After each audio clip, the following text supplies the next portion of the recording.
Salut, c'est Charlot, ton TTP à l'École secondaire du Tournesol. Aujourd'hui, je t'ai fait une capsule pour te montrer des trucs et astuces pour dessiner le boîtier de ta lampe de poche dans le logiciel de dessin 3D Onshape. Dans le fond, c'est un projet que tu as réalisé dans ton cours de sciences en secondaire 4. Et moi, dans le fond, aujourd'hui, comme je te dis, je vais te montrer des trucs. Je te montrerai pas exactement comment dessiner ton boîtier, parce que ça, dans le fond, c'est à toi de le décider. Ça va être à toi d'être imaginatif et de créer ton propre boîtier. Donc, vu que je te manque juste des trucs, n'hésite vraiment pas à poser des questions. C'est super correct, il n'y a vraiment pas de problème. Poser des questions soit à tes amis, qui peut-être connaissent plus le logiciel que toi. Tu peux poser des questions à ton enseignant, ton enseignante ou au TTP qui est là actuellement. Tu peux aussi aller voir sur YouTube des vidéos pour t'aider. Il y a quand même pas mal de ressources en ligne qui sont accessibles. Puis, il y a aussi, je pourrais te montrer dans le fond, il y a une rubrique d'aide à l'intérieur du logiciel que tu peux utiliser si jamais tu cherches des fonctions en particulier. Donc, on va régler le code tout de suite pour la rubrique d'aide. Dans le fond, comme tu vois sur mon écran, là, présentement, je suis dans l'écran d'accueil de Onshape. Pour ce qui est de faire ton inscription, ça, je m'attends à ce que ça soit déjà fait avec en classe avec ton enseignant ou ton enseignante. Moi, je ne te montrerai pas aujourd'hui comment faire. Donc, prenons pour acquis que c'est fait. Si tu vas en haut à droite dans le menu Aide, où est-ce qu'il y a le point d'interrogation, tu cliques sur Aide et ça t'amène sur une page comme ça ici, où ce que, dans le fond, tu as toutes les fonctions de Onshape qui sont dans la colonne de gauche et tu peux écrire, dans le fond, ce pourquoi tu as besoin d'aide dans la barre de recherche en haut. Donc, c'est un petit truc, dans le fond, là, si tu as besoin d'un petit coup de main. Donc, on va retourner dans l'écran d'accueil d'Onshape. Pour te commencer un dessin, il va falloir que tu ailles dans l'onglet Créer qui est en haut à gauche. Et ensuite, tu cliques sur Document. Tu renommes le document. Donc, lampe de poche, on fait Créer en bas. Donc, le logiciel nous amène sur un environnement comme ça ici. Première chose, dans le fond, je vais te montrer comment utiliser ta souris. Parce que je te suggère fortement, dans le fond, d'utiliser une souris qui est externe à l'ordi. Oui, tu as un mousepad sur ton portable, mais c'est vraiment plus difficile à manier, puis comme niveau de dextérité, c'est pas le fun. Donc, je te suggère vraiment d'aller chercher une souris qui est détachée de l'ordinateur.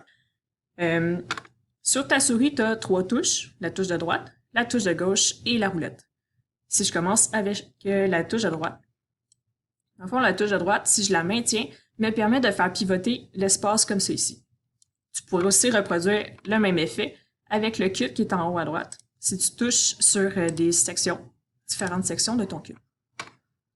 Ensuite, la touche de gauche, pardon, me permet de sélectionner des choses à l'écran. Comme ça. Et finalement, la roulette, si je pèse sur la roulette et je la maintiens, ça me permet de faire une translation à l'écran. En haut à bas, à gauche à droite. Dans le fond, c'est le même effet. Non, je suis en train de dire des niaiseries. Donc, une translation. Puis je peux aussi activer la roulette, dans le fond, pour comme si je voulais défiler l'écran de haut en bas. Ça me permet d'avancer ou de reculer.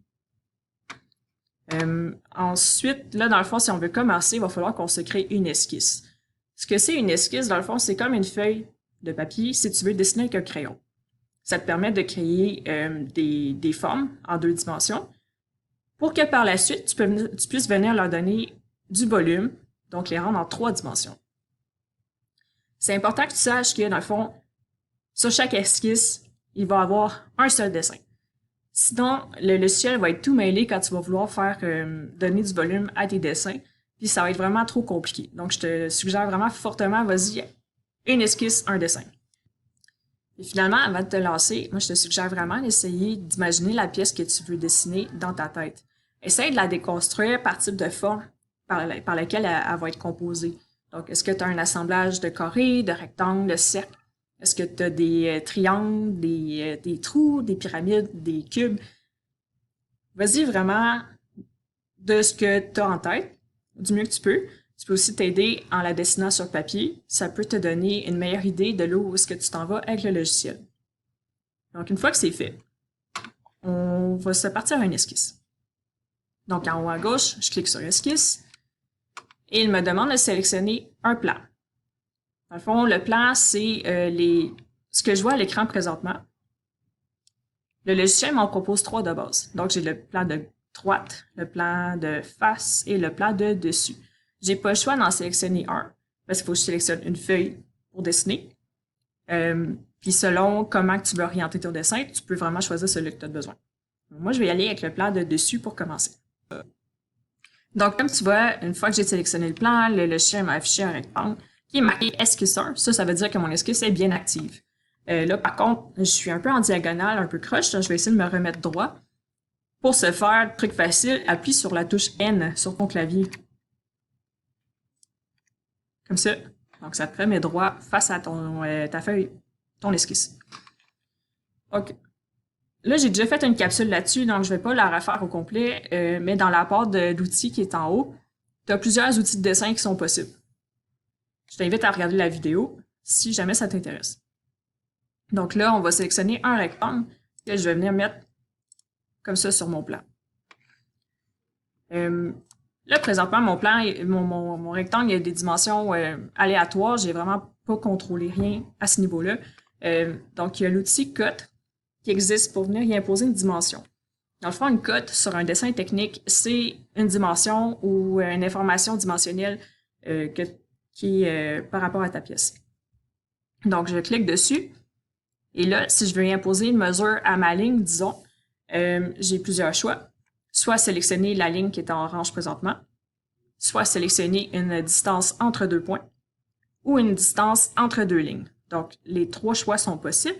Je vais commencer par faire une distance entre 2 points pour te montrer. Point 1, point 2. Et je tire, là, ça me met une mesure de 92,64 mm.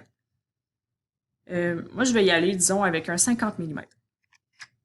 Là, remarque bien, je fais seulement écrire 50. Parce que, par défaut, le logiciel, il sait que mon unité de mesure, c'est des millimètres. Fait que j'ai pas besoin de toujours écrire un millimètre à chaque fois.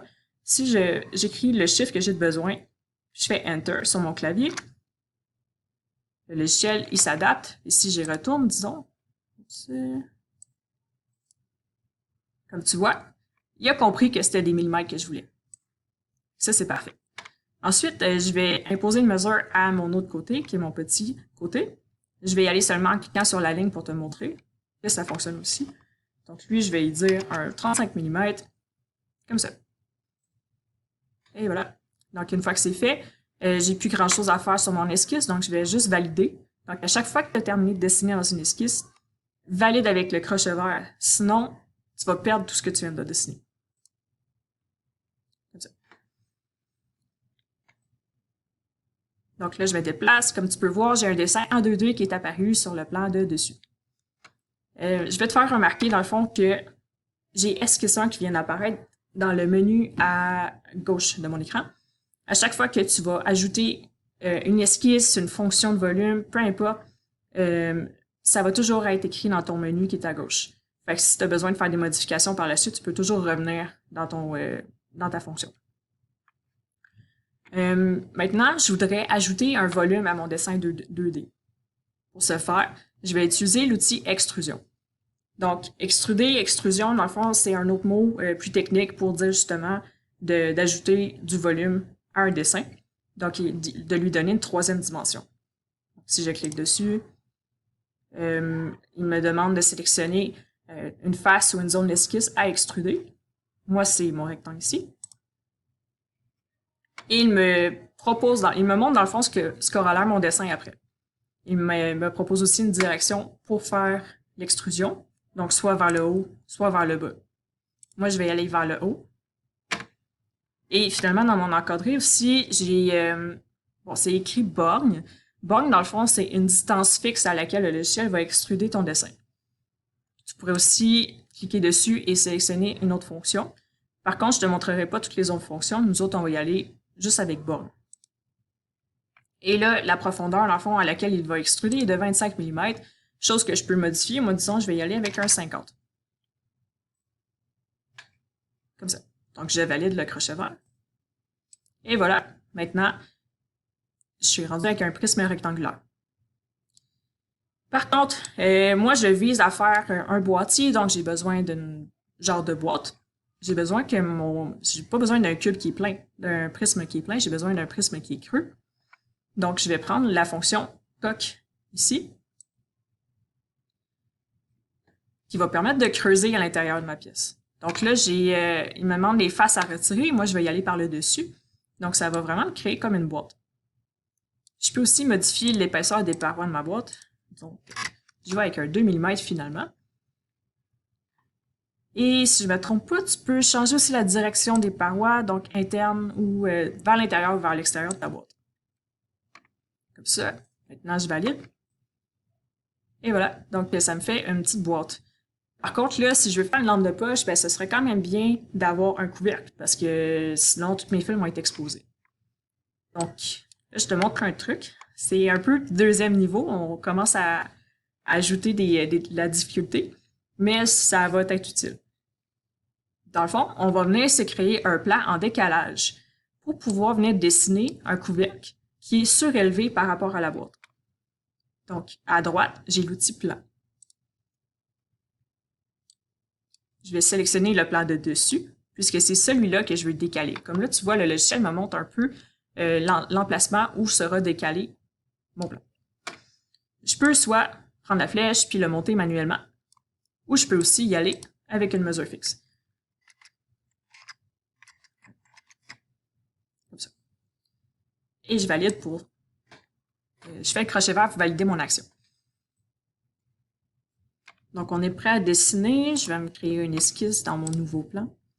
Et je vais me remettre droit. Donc là, je vais juste me faire un couvercle, dans le fond, qui est de la même dimension que mes parois externes de ma boîte. Je vais le mettre plus grand pour te montrer une fonction. Dans le fond, dans la barre d'outils, vers la droite, j'ai ce qu'on appelle des contraintes géométriques que je peux ajouter à mon dessin. Ça, dans le fond, ça te permet de rendre ton dessin vraiment à ton goût, puis d'y imposer comme soit de mettre des lignes qui sont horizontales, verticales, parallèles, perpendiculaires, peu importe, ça te permet vraiment de contrôler plus la forme que tu cherches à créer. Chose aussi que je peux faire, c'est une coïncidence. Dans le fond, une coïncidence, ça va soit attacher comme deux entités ensemble, ou ça va aussi me permettre de mettre ma ligne mettre ma ligne égale à la boîte qui est en dessous. Fait que c'est quand même un outil qui est pertinent pour nous. Fait que dans le fond, je sélectionne l'outil coïncident. Je sélectionne ma première ligne et ma deuxième ligne avec laquelle je veux qu'il soit coïncident. Donc là, si je me décale, ma ligne n'est pas attachée par rapport à ma boîte, mais elle est à la même place que ma boîte en dessous. Je vais faire la même chose avec mes autres lignes. Tu pourrais aussi aller juste y imposer une mesure, là, ça serait super correct aussi. Là, je vais juste te montrer un nouvel outil. Comme ça. Donc, le début de mon couvercle est fait, je sors de là. Maintenant, je vais y mettre une extrusion. Un petit 2 mm. Comme ça. Par contre, là, si je regarde, ben, mon couvercle, il va être sur le dessus de ma boîte, mais il ne va pas tenir dessus, parce que c'est juste une plaque. Donc, je vais essayer d'y ajouter des parois en dessous qui vont venir s'insérer à l'intérieur de la boîte. Donc, si je me lance à dessiner, dans le fond, je peux venir créer une esquisse qui est en dessous de la pièce du couvercle. Par contre, je vais te montrer ce que ça fait. Là, je me remets droit. Et comme tu vois, dans le fond, ma vue est bloquée par la boîte qui est en dessous. Ce qui est un peu normal. Mais je vais te montrer comment contourner. Dans le fond, si tu fais clic droit sur le dessous de la boîte, je peux venir faire une vue en coupe, qui est un genre de petit temporaire, qui te permet d'avoir une vision interne de ta pièce. Donc, tu valides comme ça. Si tu te remets droit, dans le fond, tu as une bonne vision. Parce que nous autres, ce qu'on veut faire, dans le fond, c'est on veut mettre des parois sur le couvercle qui vont venir fit avec les parois internes de la boîte. Donc, je commence par venir me mettre un rectangle. Donc là, je vais arrêter la vidéo, puis je vais continuer sur une autre vidéo parce que mon logiciel, il y a juste un 15 minutes que je peux faire, que je peux enregistrer. Donc, on se revoit dans une prochaine capsule.